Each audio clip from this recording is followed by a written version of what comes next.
How's it going, guys? The chevra out there from Guard Your Eyes, GYE. This is one of the most imperative organizations, in my opinion, that's out there. We're literally saving the neshamas day by day by day by day, thousands and thousands of neshamas. That's incredible. We finally made an address that people could go to in order to finally get help for this. Shame is one of the deepest reasons for a person to go haywire. It is one of the most potent reasons. It's also one of the most dangerous.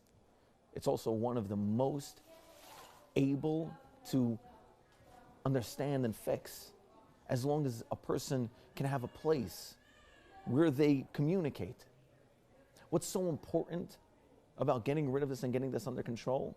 Well, number one, if we get rid of this and get it under control, we're gedolim, we're the biggest of the big. I mean, how deep does this weigh on you? How heavy is this? So I want to use an example with my friend over here. I'd like you to meet Maurice. Stop it, Maurice. Maurice is he's very affectionate. He's a very affectionate guy. Stop it. Maurice is also, he gets a little bit camera shy, but he's okay. He's a yeshiva bacher, that's why he wears black and white. And Maurice was struggling for a long time. And this is, in Maurice's, you want to? No, go ahead. No. Okay, I'm going to say it for him because he gets camera shy. The deal was that he was going to do it, but he decided not to. Even put a tie on for the whole video, and he's not wearing pants, but he put a tie on. And he was telling me that the way Shmir Sayinayim works is that if Maurice, look, I'm able to pick him up, I'm able to bounce him around.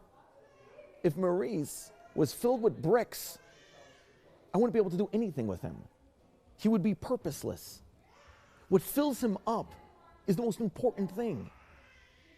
What fills us up comes through our eyes. Whether it's learning a daf Gemara, whether it's just looking at another person and really understanding them, whether it's having ayin toiv, our eyes are the gateways to our soul. And when we allow certain things in, it fills us up with bricks and it weighs us down. It's not that 5 minutes. That's not what it is. If it was just the 5 minutes of pleasure, we could be might let him move on. But you know what happens after the 5 minutes of pleasure?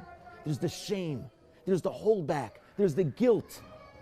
There's the incongruity of your life.